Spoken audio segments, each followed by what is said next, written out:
ஆனா தனித்தனியா இல்ல, நாம 2 பேரும் ஒன்னா தான் வெளியில போக போறோம் என்று கூறியதும் ஆச்சரியத்தோடு அவளை பார்த்தவன், இல்ல அது சரியா வராது.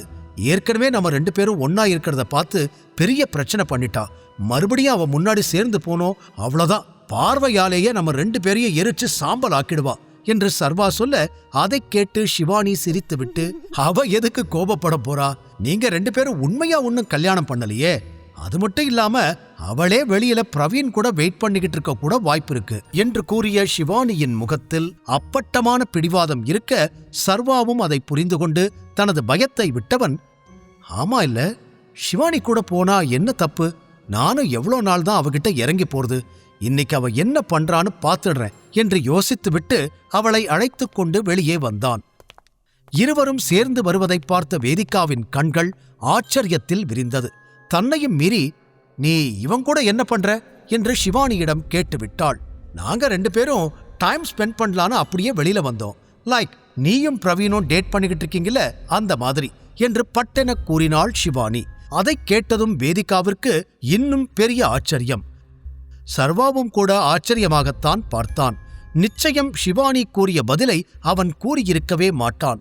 வேதிகா இருவரையும் ஒரு மாதிரி பார்த்தாலும், இதுக்கு மேல பேசினா தேவையில்லாம எனக்கு தான் டென்ஷன் ஆகும் என்று புரிந்து கொண்டவள், ஓகே ஷிவானி, நாங்க கிளம்புறோம், நாளைக்கு ஆபீஸ்ல மீட் பண்றேன், சில கான்ட்ராக்ட்ஸ் பத்தி உங்ககிட்ட பேசணும் என்று சொல்ல, okay no problem, good night என்று சொன்னவள் சர்வாவிடம் திரும்பி, இன்னைக்கு நாள் முழுக்க என் கூட இருந்ததுக்கு மட்டும் இல்லாம நீங்க பண்ண எல்லாத்துக்கும் ரொம்ப தேங்க்ஸ். அப்புறம் கான்ட்ராக்டை சீக்கிரமே சென்ட் பண்ணுங்க என்று போற போக்கில் சொல்ல, it's okay Shivani, take care, நான் சீக்கிரமே கான்ட்ராக்ட் அனுப்புறேன் என்று சொல்லி அவளை அனுப்பி வைத்துவிட்டு காரின் முன்னால் சீட்டில் வந்து அமர்ந்தான் சர்வா. இன்னும் கூட ஷிவானியும் சர்வாவும் ஒன்றாக இருப்பதை ஏற்றுக்கொள்ள முடியாமல் கோபத்தில் கொதித்துக் கொண்டிருந்த வேதிகா, என்ன கான்ட்ராக்ட் அவளுக்கும் உனக்கும் என்று பேச்சை ஆரம்பித்தாள். ஷிவானி என் கம்பெனியிலிருந்து கேமரா பர்ச்சேஸ் பண்றதுக்கு ஆர்டர் கொடுத்திருக்கா. அது கொஞ்சம் பெரிய ஆர்டர், அதுக்கு தான் கான்ட்ராக்ட் கேட்கிறா. அது எவ்வளோ பெரிய ஆர்டர் தெரியுமா? கம்பெனிக்கு பெரிய லாபம் என்று சர்வா உண்மையான மகிழ்ச்சியில் சொல்ல, ஓ என்று லேசாக தலையாட்டினாள் வேதிகா. கூடவே 2 பேரும் ஏதோ பிசினஸ் டீலுக்காகத்தான் சுத்திக்கிட்டு இருந்திருப்பாங்க போல. நான் தான் முட்டாள் மாதிரி என்னென்னமோ யோசிச்சுட்டேன் என்று காரணமே இன்றி நிம்மதி அடைந்தாள். பிறகு, பரவாயில்ல, உனக்கு அடுத்தடுத்து நிறைய நல்லது நடக்குது. விக்ரமன் சார் உனக்கு நிறைய ஹெல்ப் பண்றாரு. ஆனா எப்பவும் இப்படியே இருக்காது. அவர் மனசு மாறத்துக்குள்ள உனக்கு தேவையான பணத்தை நீதான் சேஃப்டி பண்ணிக்கணும் என்று சொல்லிக்கொண்டு அவள் காரை ஸ்டார்ட் செய்ய, அப்போதுதான் அவள் கையை பார்த்தான். அதில் புதிதாக ஒரு டைமண்ட் ரிங் மின்னிக் கொண்டிருந்தது. அந்த ரிங் அவன் ஏலத்தில் 100 கோடி கொடுத்து வாங்கிய நெக்லஸுக்கு இலவசமாக கொடுத்த டைமண்ட் ரிங் போலவே இருந்தது. அந்த ரிங்கின் விலையும் பல கோடி ரூபாய் மதிப்பிருக்கும். இந்த ரிங்கை எங்க வாங்கின என்று கேட்டான். அதை கேட்டு பெருமையாக சிரித்த வேதிகா, ரொம்ப அழகா இருக்குல்ல, எனக்கு தெரியும், இதோட விலை என்ன தெரியுமா? நீ வாழ்நாள் முழுக்க சம்பாதிச்சா கூட உன்னால இதை வாங்க முடியாது என்று அவள் பெருமையில் பேசிக்கொண்டே போக, எரிச்சலான சர்வா, இதை எங்க வாங்குனேன்னு கேட்டேன், அத மட்டும் சொல்லு என்றான். நான் வாங்கல, இது பிரவீன் எனக்கு கொடுத்த பர்த்டே கிஃப்ட் என்று சொல்லிக்கொண்டே கார் ஓட்ட சர்வா யோசனையில் மூழ்கினான். என்ன யோசிக்கிற? நீ எவ்வளோ யோசிச்சாலும் உன்னால இதை எப்பவுமே வாங்க முடியாது, தேவையில்லாம கண்டதையும் யோசிக்காத என்று அவள் வேண்டுமென்றே கூற சர்வாவிற்கு எரிச்சல்தான் அதிகமானது. தன்னிடம் இருப்பது போல ஒன்றை பிரவீன் எப்படி வாங்கியிருப்பான் என சர்வாவிற்கு குழப்பம் ஏற்பட்டது. அவன் யோசனை செய்து கொண்டிருக்க, நாம இப்போ நேரா ஏர்போர்ட் போறோம், என் ஃப்ரெண்ட் லண்டன்ல இருந்து வரா, இன்னைக்கு நம்ம வீட்டுக்கு தான் வந்து ஸ்டே பண்ண போறா, சோ அவளை கூட்டிட்டு போகலாம் என்று சொல்லிக்கொண்டே அவள் ஏர்போர்ட் வந்திருக்க சர்வா எதுவும் பேசவில்லை. இருவரும் காருக்கு அருகிலேயே நின்று காத்திருந்தனர். அப்போது அவர்களிடம் வந்து நின்றாள் பெண் ஒருத்தி. பிரவுன் ஹேர் மற்றும் நீல நிற கண்களோடு வேதிகாவை பார்த்து சிரித்தவள், ஹே வேதிகா, இதுதான் உன் ஹஸ்பண்ட் சர்வாவா என்று கேட்டாள். அதற்கு தலையாட்டிய வேதிகா, ஆமா சர்வா, இது என்னோட ஃப்ரெண்ட் சித்ரா என்று அறிமுகம் செய்து வைக்க, ஒரு நொடி சர்வாவை பார்த்த சித்ரா, ஏய் தள்ளிப்போ என்று முகத்தை ஒரு மாதிரி வைத்துக்கொண்டு கூற, சர்வா தன் காதில் ஏதேனும் தவறாக விழுந்து விட்டதோ என்ற எண்ணத்தில் வாட் என்று கேட்டான். தள்ளு, நான் தான் முன்னாடி சீட்ல உட்காருவேன், நீ எதுக்கு இந்த சீட் பக்கத்துல நிக்கிற, பின்னாடி போ என்று அவனை தள்ளிவிட்டு முன்னால் இருக்கையில் ஏறி அமர வேதிகாவும் டிரைவர் சீட்டில் அமர்ந்தாள். சர்வா அப்படியே நிற்க என்ன பார்த்துக்கிட்டு இருக்க? அவ சொன்னது காதுல விழலையா? பின்னாடி ஏறு என்று வேதிகாவும் கூற பெருமூச்சோடு பின்னால் ஏறி அமர்ந்தான் சர்வா. காருக்குள் ஏறியதும் வேதிகாவை கட்டிப்பிடித்துக் கொண்ட சித்ரா, உன்னை எவ்வளோ மிஸ் பண்ணேன் தெரியுமா என்று சொல்ல, நானும் தான் உன்னை ரொம்ப மிஸ் பண்ணேன். 2 monthsனு சொல்லிட்டு 5 வருஷம் கழிச்சு வந்திருக்க என்று வேதிகா லேசான கோபத்தோடு சொல்ல, என்ன பண்றது, அவ்வளோ வேலை என இருவரும் பேச ஆரம்பித்து ஏதேதோ கதை பேசிக் கொண்டிருக்க பின்னால் வேறு வழி இல்லாமல் அனைத்தையும் கேட்டுக்கொண்டிருந்தான் சர்வா.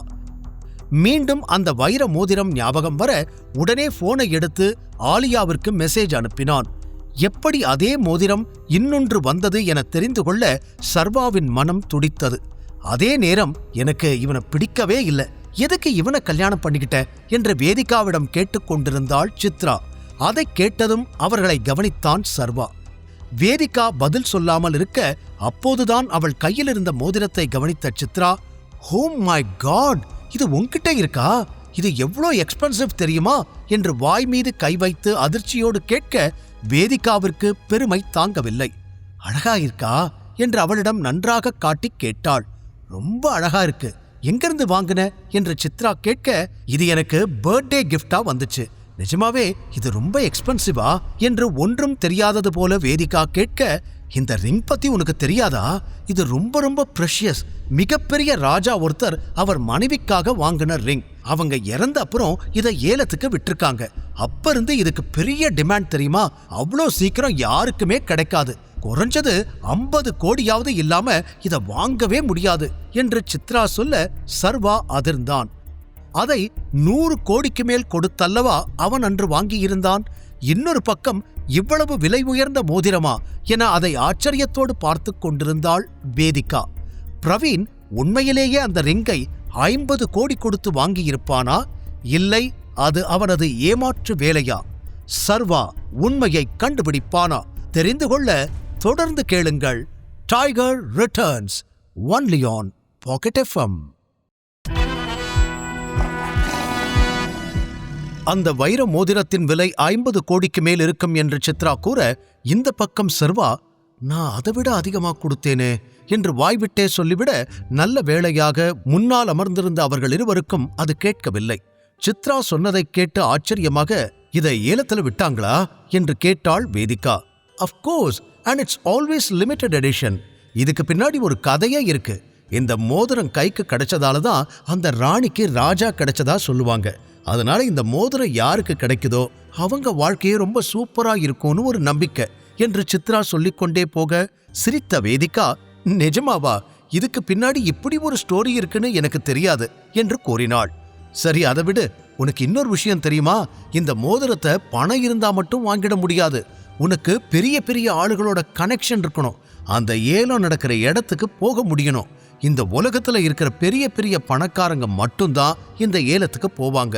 50 கோடி இருந்தா மட்டும் இதை வாங்கிட முடியாது தெரியுமா? அப்படிப்பட்ட மோதிரம் இப்போ உன்னோட கையில இருக்கு என்று சித்ரா சொல்லிக் கொண்டிருக்க, கரெக்டா சொன்னீங்க என்று வேகமாக குறுக்கே புகுந்து சொன்னான் சர்வா. இவ்வளவு நேரம் அவள் பேசியதில் இப்போது அவள் கூறிய வார்த்தை சர்வாவுக்கு மிகவும் பிடித்திருந்தது.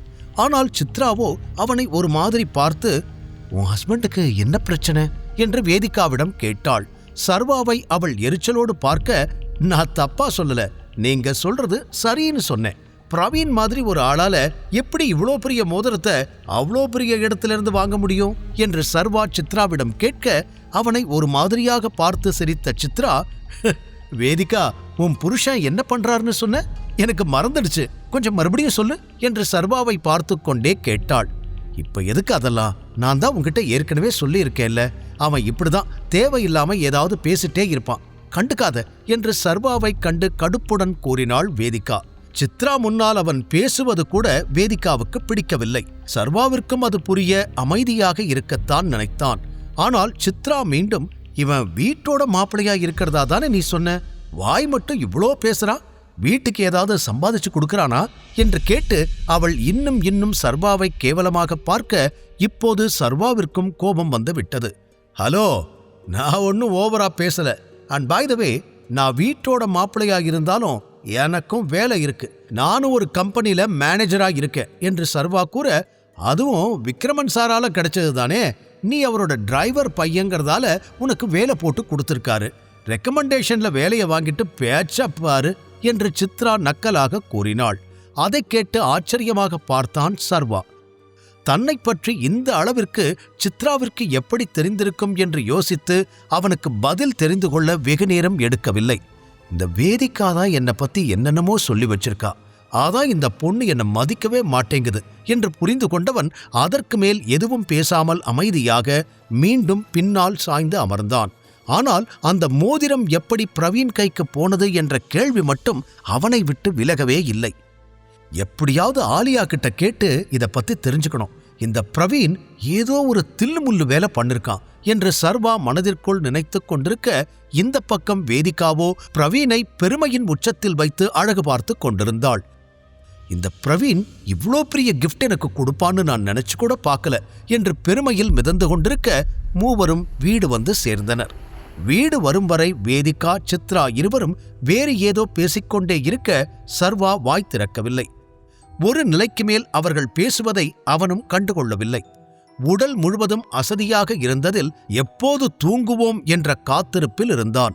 அவன் வீட்டிற்குள் வந்ததும் வேக வேகமாக அறையை நோக்கி சர்வா செல்ல அவனை தடுத்த வேதிகா, எங்க போற என்று கேட்டாள்.